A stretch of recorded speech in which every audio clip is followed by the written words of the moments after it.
अस्सलामुअलैकुम बिस्मिल्लाहिर्रहमानिर्रहीम। Class 6 day 3 में हमारे पास जो क्वेश्चन नंबर है वो क्वेश्चन नंबर 3 है। पेज नंबर हमारे पास 6 है। पेज नंबर हमारे पास 6 है। एक्सरसाइज 1B है।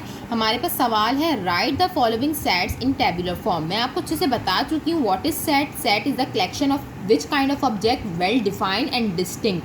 काइंडली इसको आप प्रीवियस लेक्चर से अच्छे से समझिए कि सेट है क्या। अब ये इसका मतलब क्या है, टेबुलर फॉर्म। तो इससे पहले हमें समझने के लिए ये ज़रूरत है कि हम पेज नंबर 4 को अच्छे से समझें।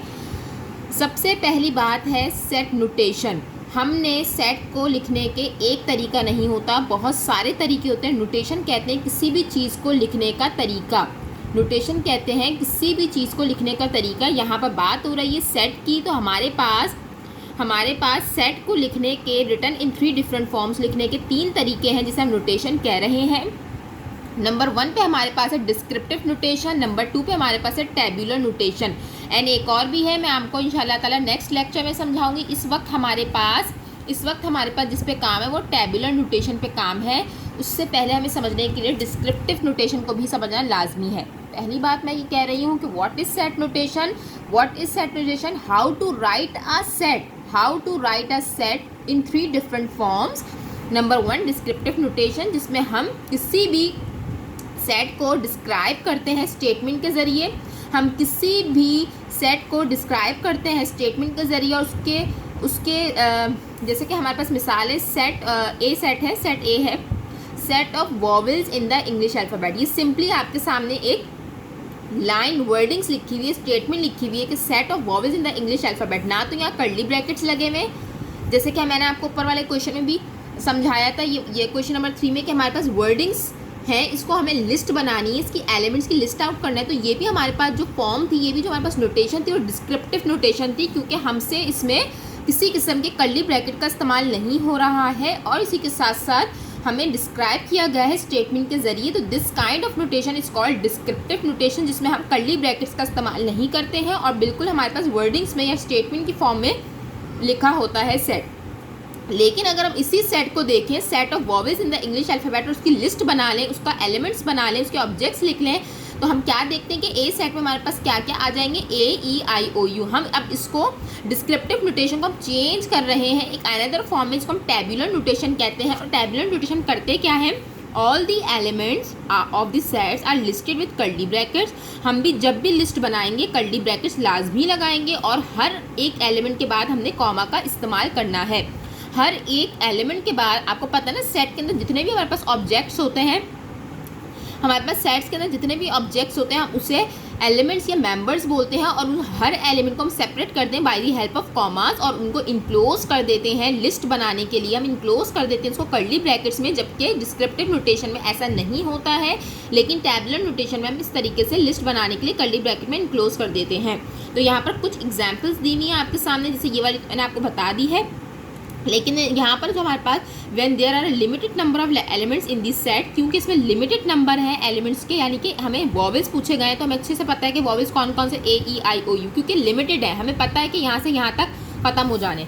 उसके बाद हमारे जी बेटा यहाँ पर हमें कुछ मिसालें दी हैं। यहाँ पर भी हमारे पास limited large numbers of elements हैं, like ABC letters in the English alphabet. जितने भी हमारे पास ABC, अच्छा हम सारे नहीं लिखेंगे, तो बहुत सारे नंबर्स होते हैं, बहुत सारे हमारे पास कोई भी एलिमेंट्स हो तो हम डॉट डॉट लगाते हैं। इसका मतलब ये कंटिन्यूसली चला जा रहा है और कहाँ तक रुक गया है, क्योंकि लेटर्स अब की बात हो रही है इंग्लिश अल्फ़ाबेट की, तो A to Z तक हमने इसको कर्ली ब्रैकेट में इनक्लोज कर दिया। लेकिन यहाँ पर अगर हम बात करें इस वाली एग्जाम्पल में, जो C सेट है हमारे पास, जो कि 1 2 3 4 सो ऑन, कोई हमारे पास लिमिट नहीं है, कहीं पर हमारे पास कोई भी नंबर से वो ख़त्म नहीं हो रहा है।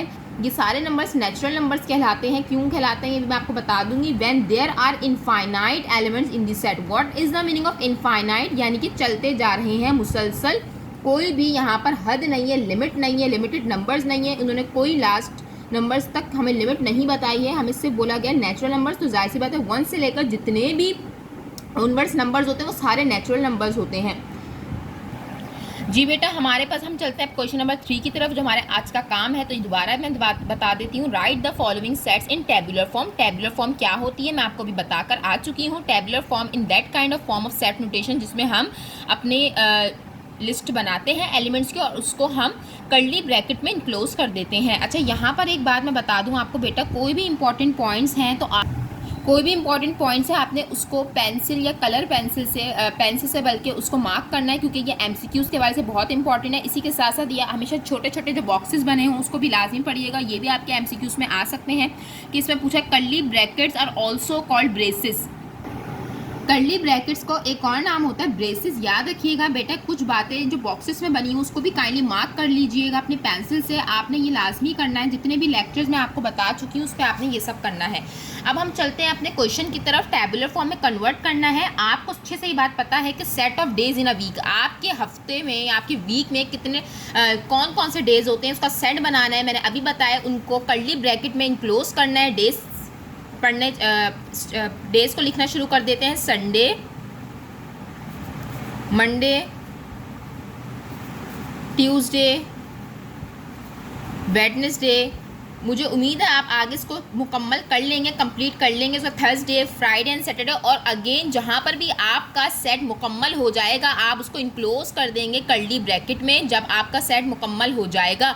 सब समझ में यहाँ पर बात समझने की ये है कि आपको ये डिस्क्रिप्टिव नोटेशन दी हुई है, यानी आपको एक स्टेटमेंट के तौर पर आपको एक वर्ड दिए हुए, अल्फाज दिए हुए, आपने उसको लिस्ट बनानी है, टैबुलर फॉर्म में कर्ली ब्रैकेट में इनक्लोज करना है और हर एलिमेंट के बाद आपने कॉमा लगाना है। इसी के साथ साथ हमारे पास set of 1 digit natural number है। मैं आपको दोबारा बता दूं, नेचुरल नंबर्स क्या होते हैं? काउंटिंग नंबर्स होते हैं, सिंपल, जो 1 से स्टार्ट होते हैं और वो ऑनवर्ड्स चलते चले जाते हैं।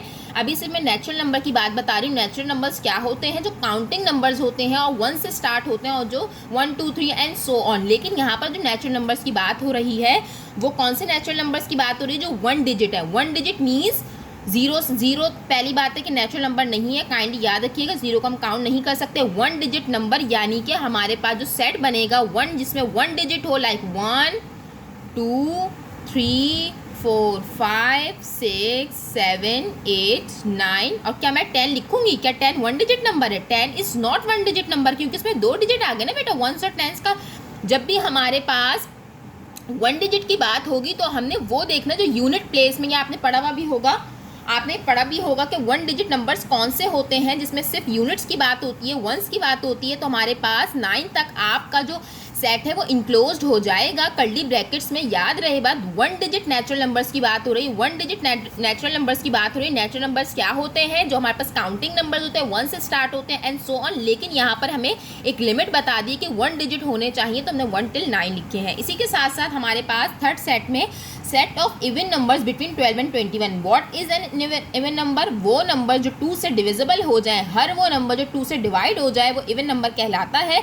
और हमने लिखने कौन से इवन नंबर हैं? जो 12 और 21 के दरमियान आते हैं, जैसे कि 12 और 21 के दरमियान, बिटवीन, क्योंकि 12 हम शामिल नहीं करेंगे क्योंकि बोला गया 12 और 21 के दरमियान, यानी कि set of even between 12 and 21। तो 12 और 21 के दरमियान, तो 12 को हम इंक्लूड नहीं करेंगे, तो हम 14 से चलेंगे क्योंकि 12 के बाद 13 तो ऑड नंबर है और 40 हमारा इवन है क्योंकि 14 डिवाइड हो सकता है 2 से। उसके बाद 16 है, उसके बाद हमारे पास 18 है, उसके बाद हमारे पास 20 है, क्योंकि 21 और 12 के दरमियान तक लिखना है, तो 21 तो होगा नहीं, जाहिर है उसके दरमियान की बात हो रही है और वैसे भी वो ऑड नंबर है, तो हमारे पास ये सेट बन जाएगा। इवन नंबर्स कौन से होते हैं? जो 2 से डिविजिबल होते हैं, 2 से डिवाइड हो सकते हैं। इसी के साथ साथ ऑड नंबर्स क्या होते हैं?